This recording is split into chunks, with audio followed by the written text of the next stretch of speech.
सबसे पहले आप सभी को मेरा यूट्यूब चैनल पे स्वागत है। देखिए, आज मैं आपको ऐसा टॉपिक के बारे में बताने जा रहा हूँ। आप अगर शेयर मार्केट में काम कर रहे हैं तो आपके लिए जानना बहुत ही ज़रूरी है। देखिए, यहाँ पर एक आदमी खड़ा है जो बहुत ही परेशान दिख रहा है। अब ये आदमी परेशान क्यों है, चलिए मैं आपको बताता हूँ। इस तरह परेशान आप भी हो सकते हैं। तो इस टॉपिक में मैं आपको बताने वाला हूँ, अगर शेयर्स का ऑप्शन होता है उसमें पेनल्टी किस तरह कैलकुलेट होती है, कितनी पेनल्टी लगती है। देखिए, जब भी आपका शेयर्स का ऑप्शन होती है आप टेंशन में आ जाते हैं। आपका ऑप्शन का मतलब कहीं ना कहीं पेनल्टी लगेगी।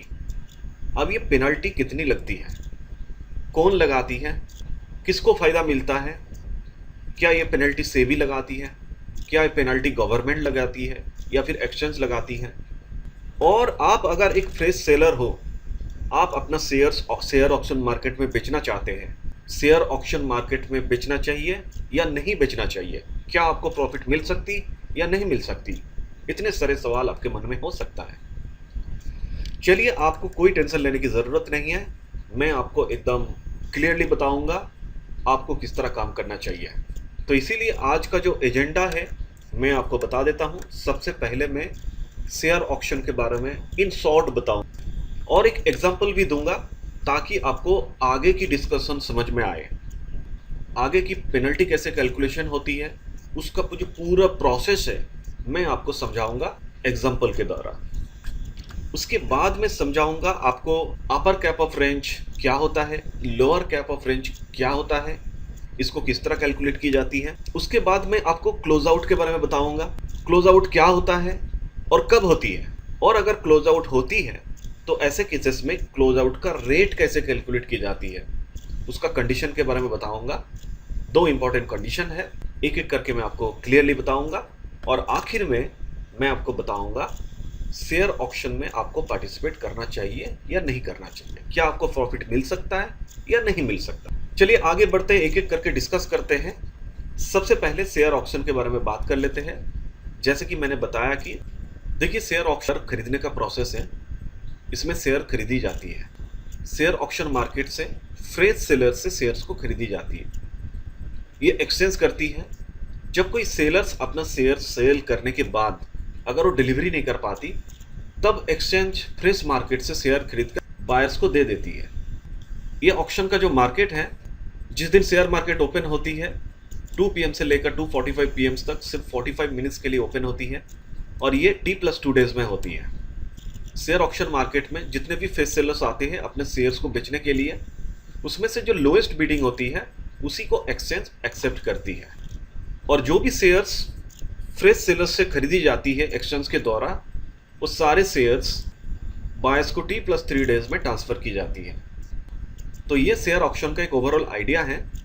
आपको अगर शेयर ऑप्शन के बारे में डिटेल्स में जानकारी चाहिए तो ऊपर में लिंक पे क्लिक करके मेरा दूसरा वीडियो देख सकते हैं, जहां पर मैंने शेयर ऑप्शन के बारे में डिटेल्स में जानकारी दी। आशा करता हूं आपको पूरी की पूरी जानकारी मिलेगी शेयर ऑप्शन के बारे में। तो चलिए आगे बढ़ते हैं। तो शेयर ऑप्शन को अच्छे से जानने के लिए एक एग्जांपल लेकर समझने की कोशिश करते हैं। तो यहाँ पर मैं 3 कैरेक्टर के बारे में बताऊंगा, आपको समझना पड़ेगा वो 3 कैरेक्टर कौन है, क्योंकि आगे की जो डिस्कशन होगी वो सारे के सारे इन तीनों कैरेक्टर के ऊपर होगी। आपको याद रखना पड़ेगा, नहीं तो आपको समझ में नहीं आएगा। तो सबसे पहला कैरेक्टर एक बायर है जिसका नाम बाजीस है। बाजीस विप्रो कंपनी का शेयर्स 100 शेयर्स खरीदना चाहते हैं और 400 की रेट में, यानी 100 शेयर्स, हर शेयर का रेट है 400 रुपया। इसका मतलब 40,000 रुपीज़ की ऑर्डर प्लेस करते हैं। और एक दूसरी कैरेक्टर है जिसका नाम है कियाना। कियाना एक सेलर है, उनके पास 100 शेयर्स है, तो उसी 100 शेयर्स को बेचना चाहती है 400 की रेट में विप्रो कंपनी का शेयर्स, यानी 40,000 रुपीज़ का सेल ऑर्डर प्लेस करती है। तो बाजीस 40,000 रुपीज़ का बाय ऑर्डर प्लेस करते हैं और कियाना 40,000 रुपीज़ का सेल ऑर्डर प्लेस करती है। इन दोनों का ऑर्डर एक्सचेंज तक पहुंचती है। जिस दिन ऑर्डर प्लेस की जाती है उसका नेक्स्ट दिन इसका सेटलमेंट होती है। यानी कियाना का जो शेयर्स 100 शेयर्स उसने बेची थी वो सारे शेयर्स बाजिस के पास आ जाना चाहिए और बाजिस का पेमेंट किया हुआ पैसा 40,000 रुपीज़ वो कियाना के पास आ जाना चाहिए। लेकिन कियाना के गलती की वजह से कभी कभी शेयर ट्रांसफ़र नहीं हो पाते। हो सकता है कि कियाना के पास कोई शेयर्स था ही नहीं और उसने बेच डाली। तो ऐसे केसेस में कियाना कोई शेयर्स ट्रांसफ़र नहीं कर पाती, या फिर और कोई रीज़न के वजह से कियाना अपना शेयर्स ट्रांसफ़र नहीं कर पाई। इसके वजह से एक्सचेंज नेक्स्ट दिन बाजीज को कोई शेयर ट्रांसफ़र नहीं कर पाता है, यानी T+1 डेज में बाजीज को कोई शेयर्स नहीं मिलती। अब एक्सचेंज क्या करेगी? इसीलिए एक्सचेंज फ्रेश मार्केट में जाती। T+2 डेज में ऑक्शन मार्केट खोलती है 2 PM से लेकर 2:45 PM तक 45 मिनट्स के लिए। तो ऑक्शन मार्केट में बहुत सारे फ्रेश सेलर आते हैं। फ्रेश सेलर्स अपना विप्रो कंपनी का शेयर 100 शेयर्स बेचने के लिए अलग अलग रेट में बिडिंग करते हैं।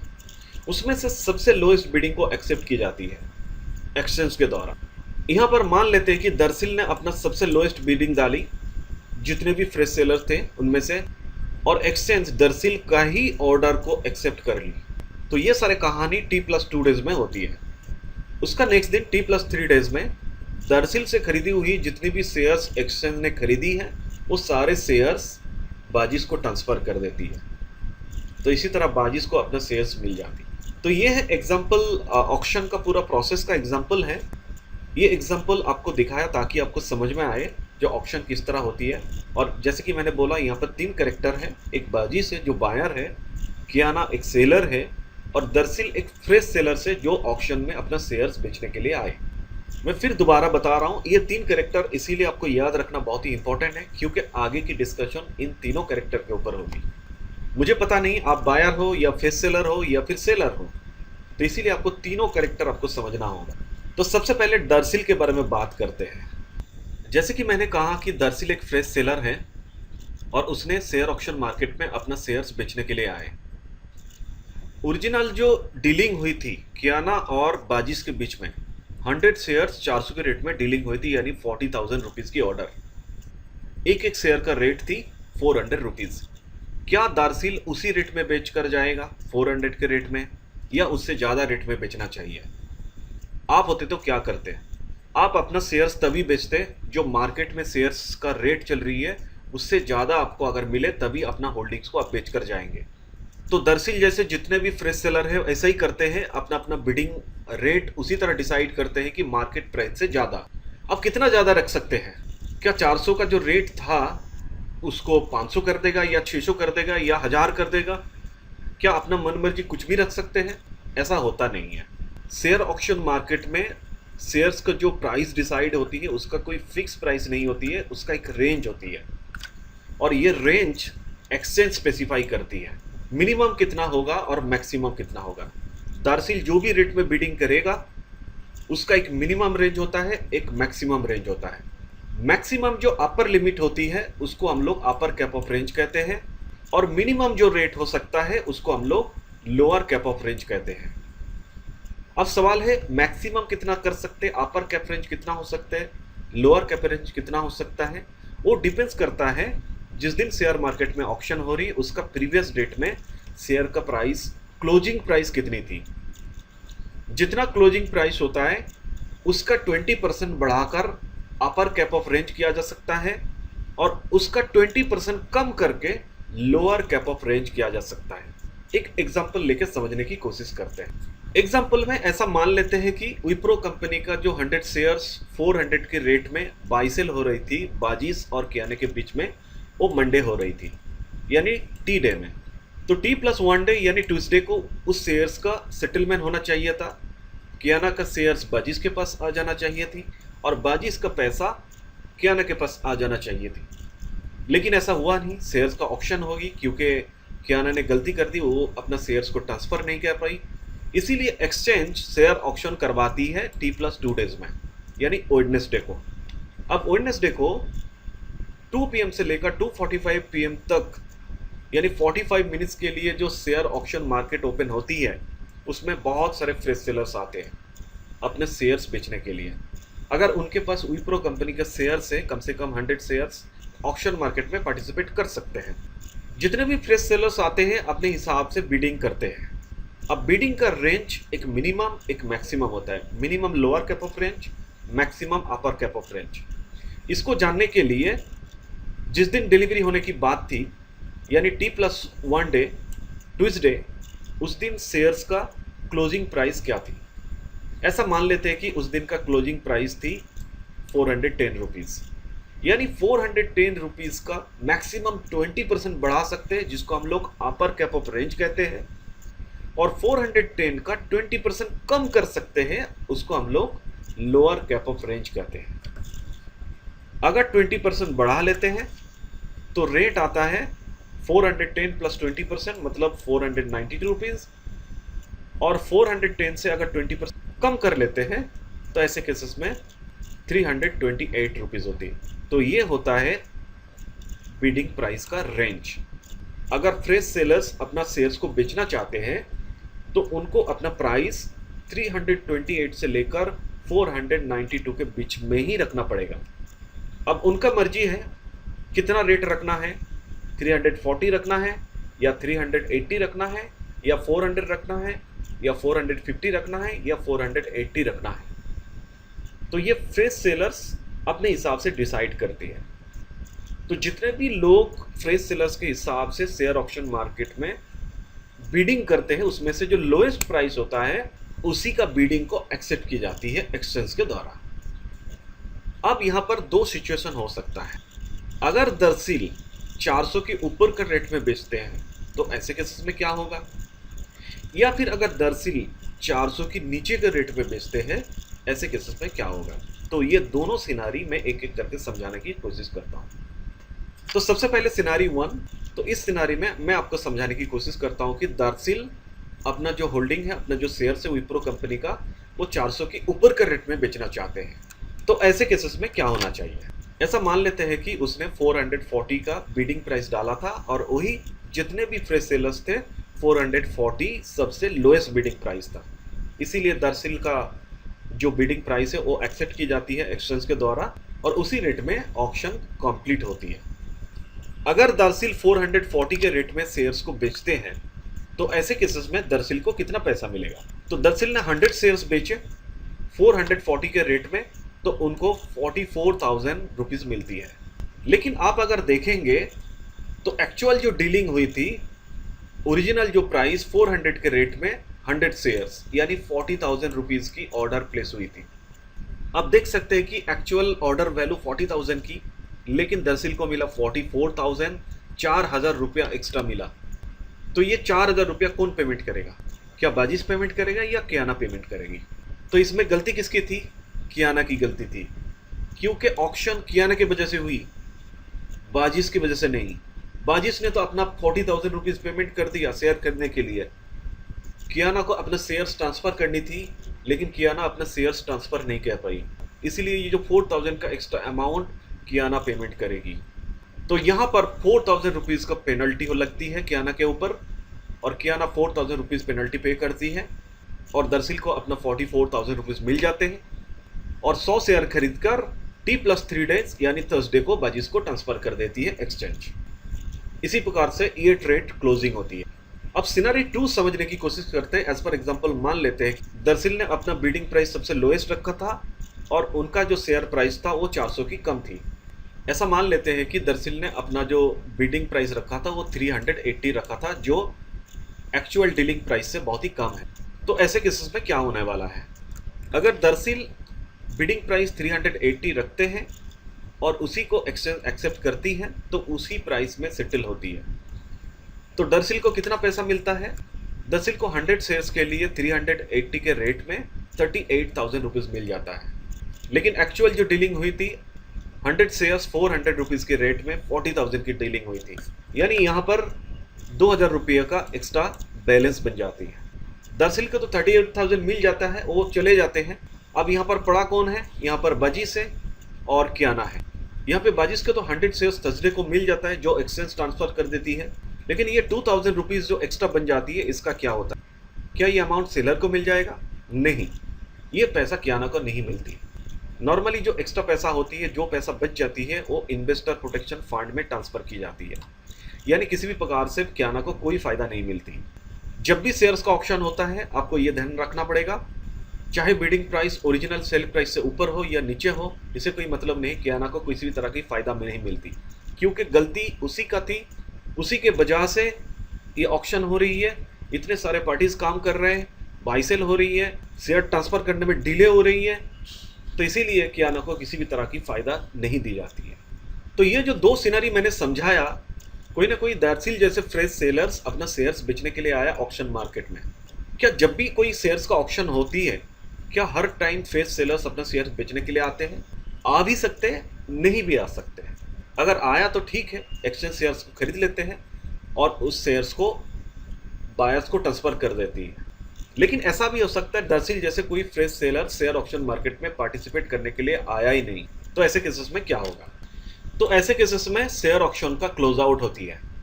क्लोज आउट यानी शेयर ऑक्शन का कैश सेटलमेंट होती है। तो ऐसे केसेस में बाजिस को अपना पैसा वापस मिल जाती है, एक्सचेंज सारे पैसा उसको वापस कर देती है। अब एक्सचेंज जब पैसा वापस करेगी, किस तरह करेगी और क्यों करेगी? अब क्लोज आउट किस तरह होती है, कैसे की जाती है, क्लोज आउट का कॉन्सेप्ट क्या है, उसको मैं समझाने की कोशिश करता हूँ। देखिए, क्लोज आउट का प्रोसेस एक्सचेंज करती है। यहाँ पे आप देख सकते हैं कि बाजिस एक बायर है जो 100 शेयर 400 की रेट में विप्रो कंपनी के शेयर्स खरीदना चाहते हैं, और कियाना एक सेलर थी जो 100 के शेयर्स 400 की रेट में वो बेचना चाहती थी विप्रो कंपनी के शेयर। लेकिन कियाना की गलती की वजह से ऑक्शन हो गई, कियाना अपना शेयर्स डिलीवरी नहीं कर पाई, तो इसीलिए शेयर्स का ऑक्शन हो गई और ऑक्शन मार्केट में दरअसल जैसे फ्रेश सेलर्स अपने शेयर्स को बेचने के लिए आ सकते हैं। अगर दरअसल जैसे फ्रेश सेलर्स अपने शेयर्स को बेचने के लिए आते हैं ऑक्शन मार्केट में, तो एक्सचेंज फ्रेश सेलर से शेयर्स को खरीद लेती है और खरीदने के बाद शेयर्स को बायर यानी बाजिस को ट्रांसफ़र कर सकती है। लेकिन यहाँ पर कोई गारंटी नहीं है जो दरअसल जैसे फ्रेश सेलर्स हर ऑक्शन मार्केट में अपना शेयर्स बेचने के लिए आएंगे। आ भी सकते, नहीं भी आ सकते। अगर फ्रेश सेलर्स अपना शेयर्स बेचने के लिए आते हैं ऑक्शन मार्केट में, तो एक्सचेंज शेयर्स को खरीद लेती है और बायर्स को ट्रांसफ़र कर देती है। लेकिन ऐसा भी हो सकता है दरअसल जैसे fresh sellers share auction market में अपने शेयर्स बेचने के लिए आए ही नहीं, तो ऐसे केसेस में एक्सचेंज शेयर्स को खरीद नहीं पाती। अगर शेयर्स को खरीद नहीं पाती, ऐसे केसेस में ऑक्शन का क्लोज आउट होती है, यानी कैश सेटलमेंट होता है। अब कैश सेटलमेंट कैसे होता है? फ्रेश सेलर्स मार्केट में ना होने की वजह से बाजिस का जो पेमेंट किया हुआ पैसा वो बाजिस को फिर एक्सचेंज वापस करती है। अब सवाल है, तो वापस करने का प्रोसेस क्या है, कैसे वापस करेगी एक्सचेंज? तो एक्सचेंज जब वापस करती है उस समय क्लोज आउट प्राइस यानी क्लोज आउट रेट डिसाइड करती है, यानी किस रेट में उसको वापस किया जाएगा। क्योंकि बाजिस का तो कोई गलती नहीं था। यहाँ पर बाजिस ने अपना शेयर खरीदने का ऑर्डर प्लेस किया, 100 शेयर्स 400 के रेट में 40,000 रुपीज़ उसने पेमेंट कर दिया। अब याद रखिए, अगर बाजिस को कोई शेयर्स नहीं मिलता तो ऐसे केसेस में उसको क्लोज आउट रेट में उसका पैसा उसको वापस की जाती है, वो भी जितने का ऑर्डर लगाया था उससे ज़्यादा। अब सवाल है कि क्लोज आउट प्राइस कैसे डिसाइड किया जाए? क्या वो प्राइस 400 ही होगा या फिर 400 से ज़्यादा हो? तो यहाँ पर 2 कंडीशन होता है। 2 कंडीशन क्या है? सबसे पहला कंडीशन, जिस दिन ऑक्शन होती है उस दिन का क्लोजिंग प्राइस वो देखा जाता है और उसके ऊपर 20% एक्स्ट्रा लगाया जाता है, ये पहला कंडीशन है। और दूसरी कंडीशन, जिस दिन से ट्रेड हुई उस दिन से लेकर ऑक्शन दिन तक, यानी 3 दिन का T+1 और T+2 डेज, इन तीनों दिन का हाईएस्ट प्राइस देखा जाता है और हाईएस्ट प्राइस में से सबसे जो हाईएस्ट प्राइस है उसको लिया जाता है, ये दूसरी कंडीशन है। तो ये 2 कंडीशन चेक करने के बाद दोनों कंडीशन का जो हाईएस्ट प्राइस है उसको हम लोग क्लोज आउट प्राइस कहते हैं। तो ये close out price stock to stock vary करते हैं, ये कभी फिक्स नहीं होती है। तो ये क्लोज आउट प्राइस डिसाइड कैसे होती है मैं समझाने की कोशिश करता हूँ। ऐसा मान लेते हैं कि ट्रेडिंग डे में जो हाईएस्ट प्राइस था 415 रुपीज़, T+1 डे का जो हाईएस्ट प्राइस था 405 रुपीज़, और वेडनेसडे यानी T+2 डेज जिस दिन शेयर का ऑक्शन हुई उस दिन का हाईएस्ट प्राइस था 410 रुपीज़। तो यहाँ पर इन तीनों दिनों का हाईएस्ट प्राइस कौन सा है? 415 रुपीज़, यानी हाईएस्ट प्राइस का हाईएस्ट प्राइस लिया जा रहा है। तो 450 रुपीज़ देखा जाता है, ये एक कंडीशन है। और दूसरी कंडीशन, जिस दिन शेयर ऑक्शन होता है उस दिन का क्लोजिंग प्राइस कितना था। मान लेते हैं कि 410 रुपीज़ ही क्लोजिंग प्राइस था, तो इसके ऊपर 20% ऐड किया जाता है। तो कंडीशन इसी तरह होता है। तो यहाँ पर आप देख सकते हैं 2 कंडीशन मैं दिखा रहा हूँ। पहला कंडीशन है कि जिस दिन शेयर ऑक्शन हुई उस दिन का क्लोजिंग प्राइस कितना है, जैसे कि यहाँ पर मैंने बताया कि 410 रुपीज़, उसके ऊपर 20% एक्स्ट्रा लिया गया है तो 492 रुपीज़ हो गई।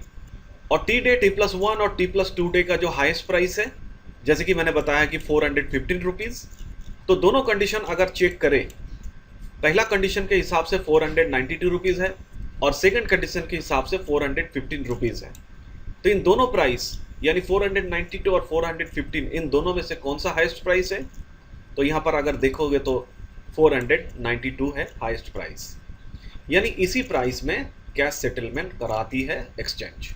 तो बाजिस को कितना पैसा मिलेगा? तो बाजिस ने 100 शेयर्स खरीदने का पैसा दिया था, तो 100 शेयर्स 492 के रेट पे कैश सेटलमेंट हो रही है। तो यहाँ पर आप देख सकते हैं 100 शेयर्स 492 शेयर प्राइस के रेट पे, यानी 49,200 रुपीज़ एक्सचेंज बाजिस को वापस करती है। लेकिन एक्चुअल ऑर्डर प्राइस अगर देखोगे 40,000 रुपीज़ का ऑर्डर लगाया गया था, तो यहाँ पर बाजिस को 9,200 रुपीज़ एक्स्ट्रा मिल रही है। अब सवाल है, ये पैसा कौन दे रहा है? बाजिस को क्यों एक्स्ट्रा मिल रही है? क्योंकि बाजिस का कोई गलती नहीं थी, गलती कियाना ने की। कियाना के वजह से ही ऑक्शन हुई है, इसीलिए 9,200 रुपीज़ ये पेनल्टी लगेगी कियाना के ऊपर। ये पैसा भी कियाना ही पेमेंट करेगी, यानी हर तरह फंसेगी कियाना, क्योंकि गलती कियाना की थी। इसीलिए आपको याद रखना पड़ेगा, जब भी आप शेयर बेचेंगे आपको ध्यान रखना पड़ेगा कि शेयर ऑन टाइम डिलीवरी हो जाए, नहीं तो आपका भी शेयर्स का ऑक्शन हो सकती है। अब सबसे बड़ा महत्वपूर्ण सवाल है कि अगर आप शेयर ऑक्शन में पार्टिसिपेट करना चाहते हैं या फिर आपका शेयर्स का ऑक्शन होता है, क्या ये प्रॉफिटेबल है या प्रॉफिटेबल नहीं है। अब जैसे कि मैंने कहा कि मुझे नहीं पता कि आप बायर हो या सेलर हो या फ्रेश सेलर हो, तो तीनों सिचुएशन में क्या होता है मैं समझाने की कोशिश करता हूँ। सबसे ज़्यादा फायदा होता है कि फ्रेश सेलर का। अगर ऑक्शन मार्केट में आप अपना शेयर्स को बेचना चाहते हैं एज ए फ्रेश सेलर, जैसे कि मेरा एग्जांपल में दरसिल एक फ्रेश सेलर था, तो दरसिल ने अपना शेयर्स बेचा, तो दरसिल के पास मौका होता है कि ओरिजिनल मार्केट प्राइस का 20% बढ़ाकर वो अपने शेयर्स का बिडिंग करवा सकता है, यानी इनको मार्केट प्राइस से भी 20% ज़्यादा रेट में प्रॉफिट मिल सकता है। इसीलिए बहुत सारे लोग शेयर ऑक्शन मार्केट में पार्टिसिपेट करते हैं और मार्केट प्राइस से ज़्यादा रेट में अपना शेयर्स को बेचकर प्रॉफिट निकाल लेते हैं। आप भी कर सकते हैं, आप भी चाहे तो शेयर ऑक्शन मार्केट में पार्टिसिपेट कर सकते हैं और अपना शेयर्स का प्राइस बढ़ाकर अपना शेयर्स को बेच सकते हैं ताकि आपको तुरंत प्रॉफिट मिले। लेकिन आपको ध्यान रखना पड़ेगा, जब भी आप ऑक्शन मार्केट में अपना शेयर्स बेचेंगे, जितना पैसा आप बढ़ाकर लगा रहे हैं आपको प्रॉफिट देगा कि नहीं देगा। क्योंकि आपको ध्यान रखना पड़ेगा, जब आप शेयर बेचते हैं उस समय बहुत सारे चार्जेस होती है, बहुत सारे टैक्सेस होती है, बहुत सारे फीस लगती है। ये सारे फीस, टैक्सेस, चार्जेस माइनस करने के बाद आपके पास प्रॉफिट आना चाहिए। अगर प्रॉफिट आ रहे हैं तो आप अपना शेयर्स को बेचिए, अगर प्रॉफिट नहीं आ रहा है तो आप मत बेचिए, उसको होल्ड करके ही रखिए। आप अगर बायर हो, अगर शेयर ऑक्शन मार्केट में फ्रेश सेलर्स मिल रही है तो एक्सचेंज शेयर्स को खरीदकर आपको दे देती है, तो इसमें आपको कोई फ़ायदा नहीं, कोई नुकसान नहीं है। लेकिन एक्सचेंज को अगर ऑक्शन मार्केट में फ्रेश सेलर्स नहीं मिलती तो ऐसे केसेस में एक्सचेंज शेयर नहीं खरीद पाते, तो ऐसे केसेस में एक्सचेंज आपका पैसा वापस करती है और उसके साथ साथ एक्स्ट्रा पैसा भी मिलती है। जैसे कि मैंने बताया, वो रेट कैसे डिसाइड होती है, वो रेट होती है क्लोज आउट प्राइस रेट। तो क्लोज आउट रेट जो होती है वो काफ़ी ज़्यादा होती है ओरिजिनल प्राइस से, इसीलिए बायर्स को फ़ायदा मिलती है। तो आप ध्यान रखिए, अगर आपको ऑक्शन मार्केट में शेयर्स मिल रही है, एक्सचेंज आपको ट्रांसफ़र कर रही है शेयर्स, तो ऐसे केसेस में कोई फ़ायदा नहीं है। लेकिन अगर एक्सचेंज आपका कैश सेटलमेंट कर रही है तो ऐसे केसेस में आपको फ़ायदा मिलने की संभावना बहुत ही ज़्यादा है। लेकिन आप अगर सेलर हो, ऐसे केसेस में फ़ायदा कभी नहीं मिलती, क्योंकि हर तरह नुकसान ही नुकसान है। अगर फ्रेश सेलर्स शेयर्स बेच कर जाते हैं, क्योंकि वो सस्ते में नहीं बेचेगा, ज़्यादा रेट में बेचेगा, जितना एक्स्ट्रा रेट होती है ओरिजिनल प्राइस से उसको पेनल्टी कहा जाता है, वो पैसा सेलर ही पेमेंट करती है पेनल्टी के रूप में। और अगर फ्रेश सेलर नहीं आते उस केस में कैश सेटलमेंट होती है। कैश सेटलमेंट में जो अमाउंट का डीलिंग हुई थी उससे ज़्यादा पैसा पेमेंट की जाती है बायर को, तो ऐसे केसेस में जो एक्स्ट्रा पैसा पेमेंट की जाती है वो पैसा सेलर ही पेमेंट करती है, क्योंकि सारी गलती सेलर की है। चाहे फ्रेश सेलर मिले या ना मिले, तो हर केसेस में सेलर की गलती है, सेलर्स की नुकसान है। तो आशा करता हूँ आप समझ गए, आप अगर बायर हैं आपको फ़ायदा या नुकसान है, आप अगर फ्रेश सेलर हो आपको फ़ायदा या नुकसान है, या फिर आप अगर नॉर्मल सेलर हो आपको फ़ायदा या नुकसान है। तो ये डिपेंड करता है आप कौन हो। आशा करता हूँ ये मेरा वीडियो आपको अच्छा लगा, काफ़ी जानकारी मिला पेनल्टी के बारे में। अगर मेरा वीडियो आपको अच्छा लगा तो प्लीज़ मेरे यूट्यूब चैनल को सब्सक्राइब कर दीजिए और बेल आइकन को जरूर दबा दीजिए ताकि मेरा नेक्स्ट वीडियो का नोटिफिकेशन मिले, ताकि आप नेक्स्ट वीडियो मेरा देख सकें। और आप चाहते कमेंट लिख सकते, लाइक्स कर सकते और अपने दोस्त को भी शेयर कर सकते। तो stay healthy, be happy. Thank you so much for watching this video. आप सोच कर समझ कर इन्वेस्ट कीजिए।